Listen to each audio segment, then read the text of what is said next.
In this province of Dar es Salaam, a woman by the name of Noor complains of tumbo, a Swahili word that signifies lower stomach pain. After visiting the local clinic, doctors diagnosed her with a fever and an upset stomach, giving her some generic medicine and sending her on her way. Now, weeks later, the pain did not subside, and after some debate, the Noor's family decided to take her to a hospital, far away from the village. After a series of ultrasounds performed with a machine foreign to this woman, doctors showed her an image of twins. Noor had been pregnant. Her story exemplifies the need for improved medical care in Tanzania. I define successful healthcare in Tanzania as a change in usage, such that hospitals become the primary source of medical treatment. As seen in Noor's difficult path to the hospital, this complex problem results from limited clinic capabilities with cultural barriers to Western health practices. So what medical sources can we use or are needed in Tanzanian hospitals, and how can we create a sustainable health program? And in addition to improvements in accessibility and affordability, what administrative changes can help make hospital treatment mesh with village culture? With all these questions in mind, there are two main factors which must be altered to provide successful healthcare in Tanzania. So one, we must create an economic system making medicine available and affordable. Two, we must overcome cultural barriers to hospital use. While economics of medicine are important, financial issues complicate most problems in the world. Therefore, I will briefly mention economics later in my presentation, but today I want to focus primarily on what I see as a far more important and under-researched problem: the influence of local culture on medical treatment. You see, while most scholars tend to ignore this issue and overlook it, it's very significant. Even if we solve all the economic problems involved with this issue, if we don't address cultural issues, there's no way for us to provide successful healthcare. Thus, I want to shed light on this issue, analyzing and offering solutions to this cultural divide. But before we dissect the current medical crisis, it's important to understand the development of medicine in Tanzania. When Tanzania gained its independence in 1969, President Nyerere, a socialist, began a program called Ujima, a utopian program which grouped villages together. These groups were then provided with basic needs, such as hospitals and education. Now, while hospital increased, rates of literacy in fact increased to 95%, hospitals still weren't able to provide quality care, with limitations in technology and resources. In the last 20 years, however, urban centers have grown and sprouted all across Tanzania.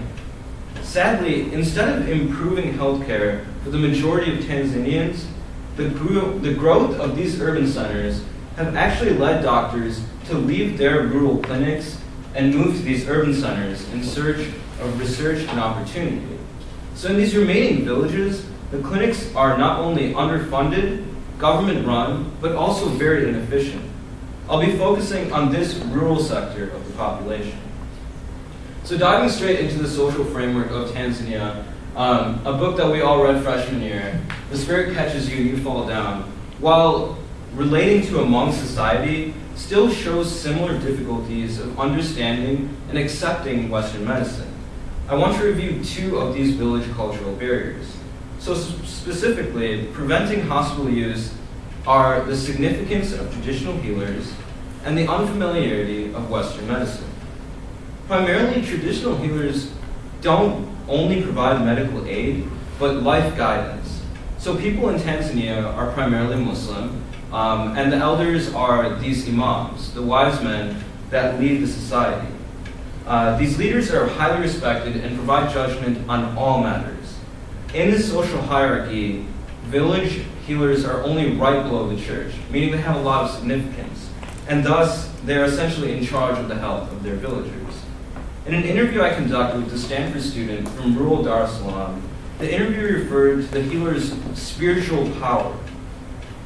As a result, it's essential to better inform these people on general health practices, because right now, hospitals are undervalued and underutilized. In addition to trust issues, the unfamiliar environment of hospitals also deflects many patients. Similar to Noor, most villagers come to these hospitals and see a very foreign, unknown territory. Medicine and equipment are seen as strange and dangerous. In fact, according to Al-Karim, the student from Dar es Salaam, villagers associate needles with pure evil. In fact, they contend that the pierce of the needle allows evil spirits to flow into the body, possessing the soul.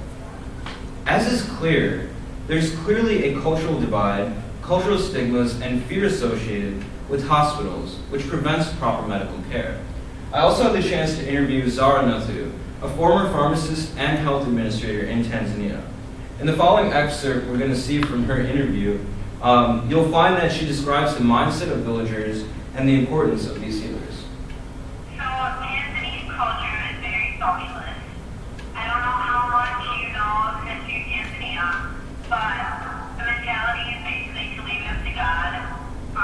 The concept of interventional medicine and driving 500 miles to hospital is pretty unused. So they believe if God wills it, that's basically how it's supposed to be. I guess there's an evolution of this life mentality.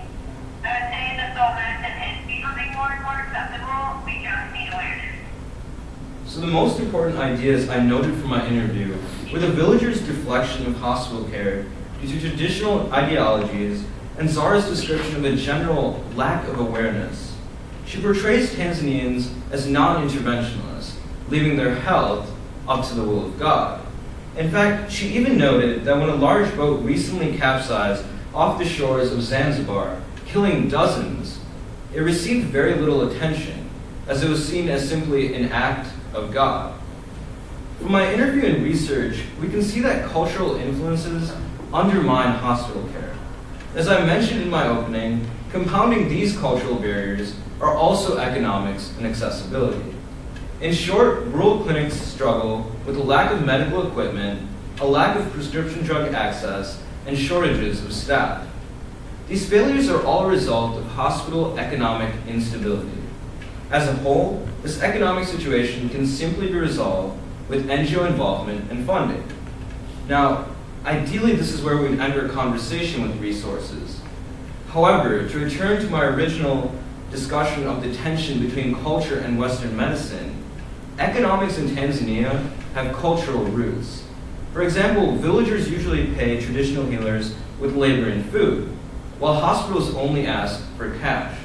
This culturally insensitive payment system further complicates treatment. So while families are fine with being able to provide labor and food, they can't do the same thing when it comes to things such as cash at these hospitals. And thus, hospital care then becomes a personal endeavor. One possible way of addressing this issue is using aid money from NGOs to subsidize payments, creating a barter system. So essentially what we'd have is villagers would pay in the traditional forms, we can transport those goods to those who need it, then that money can be used to then pay for the doctors. Furthermore, through the introduction of doctors on homestay and greater worker interaction with villagers, we can also integrate the community and dispel that idea of foreignness. But most importantly, we must provide education.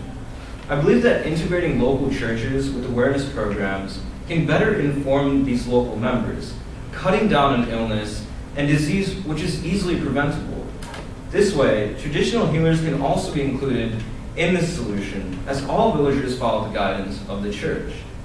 Interestingly, returning to the example of the monk, in her book on Hmong Americans, Dia Cha discusses how affluent Hmong have been able to overcome American cultural barriers through education. Specifically, through media and health initiatives, they have learned of Western medical practices.